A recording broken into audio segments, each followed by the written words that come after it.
Live from downtown Detroit, Local 4 News at 6 starts now. And we're going to begin at 6 with the local forecasters tracking dangerous heat moving into Metro Detroit. Tomorrow's record is 95 degrees. And Andrew, there is a really good chance that we could break that record. That's right. The record is 95 set back in 1988, and there's a good chance of breaking that with temperatures in the middle 90s and the heat index even higher. So now is the time to think about it and prepare and think about ways that you can stay cool and stay healthy, not only for yourself, but for your family. Now, it remains healthy all the way through tomorrow morning with heat indices in the 60s and 70s. That's certainly the comfortable range that you see here in green. But notice how steep this curve is, how quickly those heat indices rise easily into the 90s even before lunchtime, and then above 100 degrees during the heat of tomorrow's afternoon. With blazing sunshine and highs around 95, it will feel like 100 to 105. Even tomorrow evening and tomorrow night, it will still be oppressively hot and humid with heat indices in the 90s and 80s even before midnight and shortly afterward. That's why the excessive heat warning for Detroit, most of southeast Michigan, and the heat advisory for our northern counties in our north zone, we're looking at that starting at noon tomorrow, but it doesn't expire until 8 o'clock the following morning. So do what you can to beat the heat through the afternoon for tomorrow, even into tomorrow night. Water is the best thing to drink. Wear light and loose-fitting clothes. Be in or near air-conditioned areas. We'll go over this again and your full 7-day forecast in minutes. And with the record heat heading our way, DTE says it is getting ready for a rough few days ahead. With demand for electricity set to peak as these temperatures rise, utility companies are already warning customers there could be trouble coming our way. I think the entire Midwest should be concerned about rolling blackouts, and frankly, we'll stop any conditional maintenance that doesn't need to be done so that all the plants are up and running. We'll check and make sure that all the fuel sources we need are there.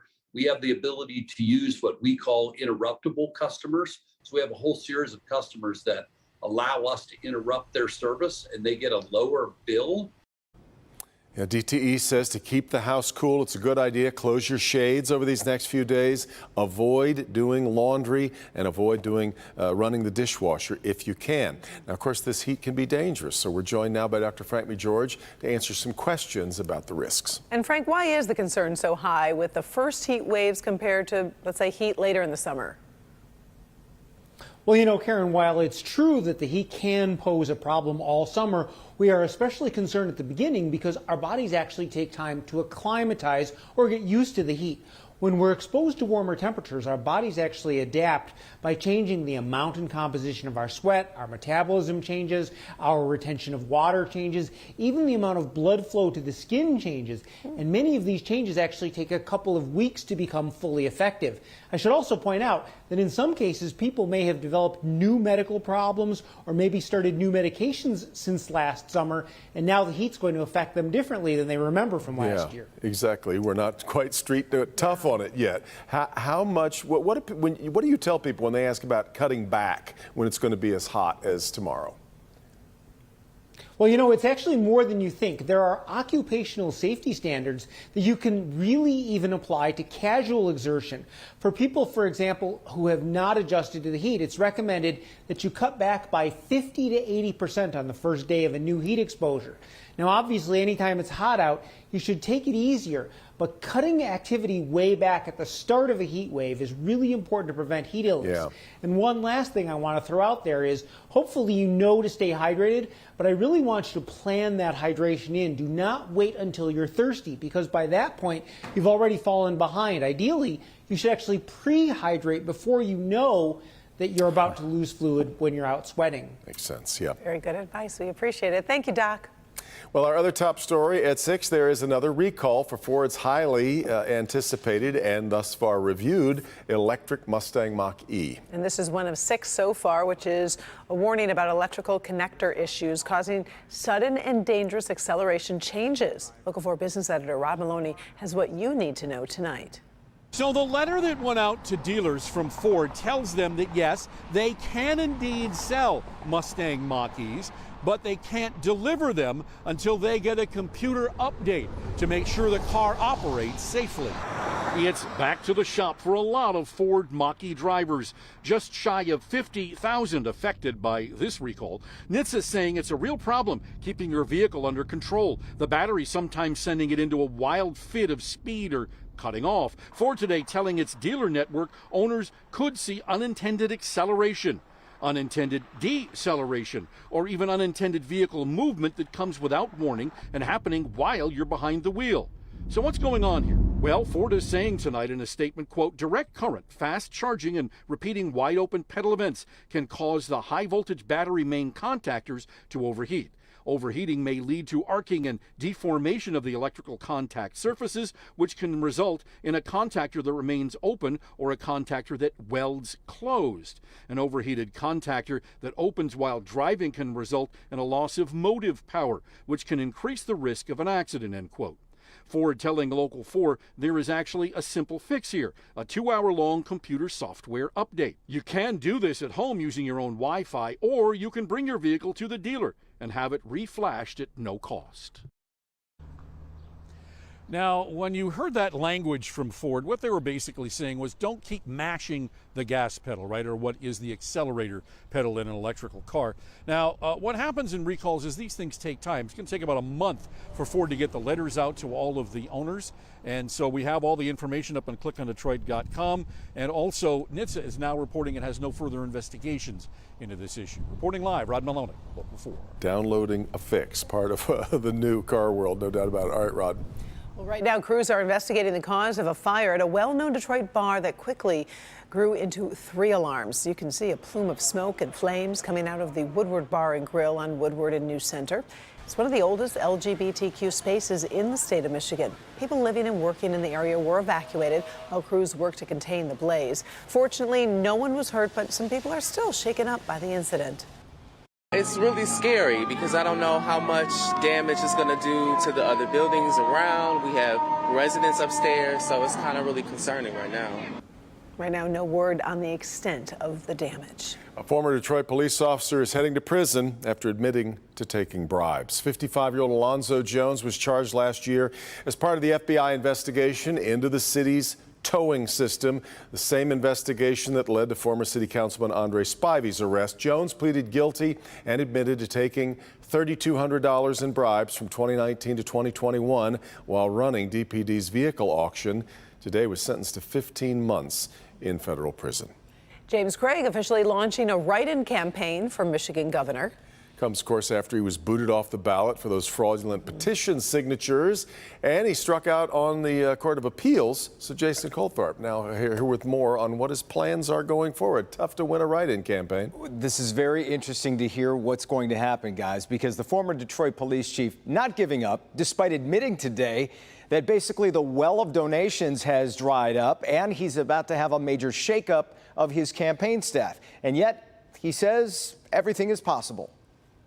It's official. In Lansing Tuesday, James Craig, the one-time leading candidate in the Republican gubernatorial primary, announcing he's officially now a write-in candidate. I'm doing this for the voters of Michigan. They matter, they count, and I can't tell you, it's been so many people that reached out to me, confronted me and said, look, we need you to fight. We need you to stay in it. He'll have to do it without the financing of some of the other candidates. Craig couldn't say how much money his campaign has left, but he admitted they likely won't be running TV ads until a week out from the primary, August 2nd. And the major donations, they're gone. There's still a possibility that we will generate donors, but not to the level. I mean, I'm just realistic.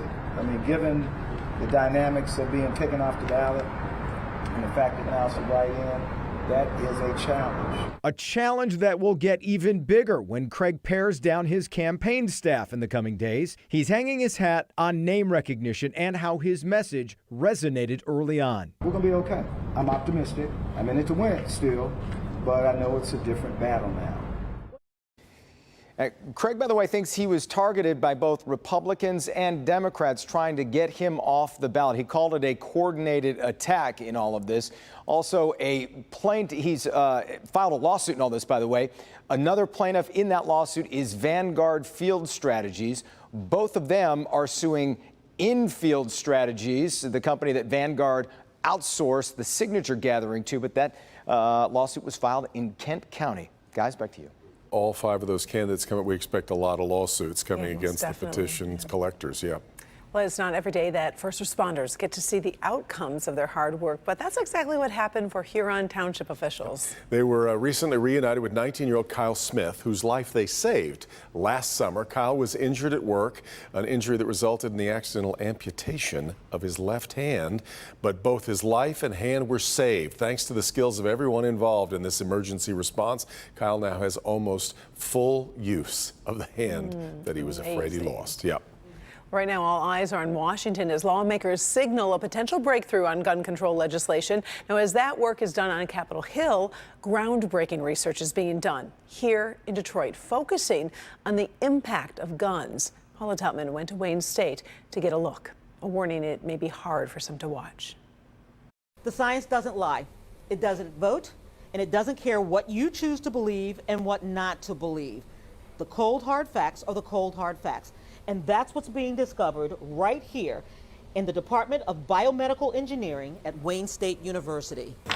So we do injury biomechanics. So injury biomechanics is basically determining how things interact with the body to create injuries. If you want to understand body trauma and how man-made objects inflict that trauma, you come to a lab like Dr. Cynthia Burrs at Wayne State University, where she and her team employ a variety of modalities to study trauma for various industries.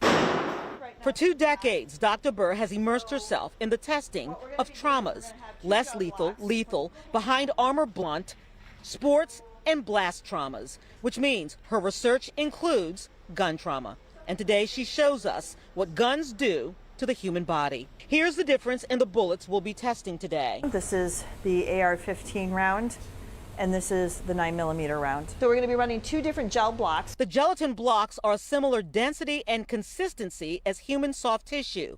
This is the scientific standard for research. Entrance is on your left. In the firing range, the firing device is set.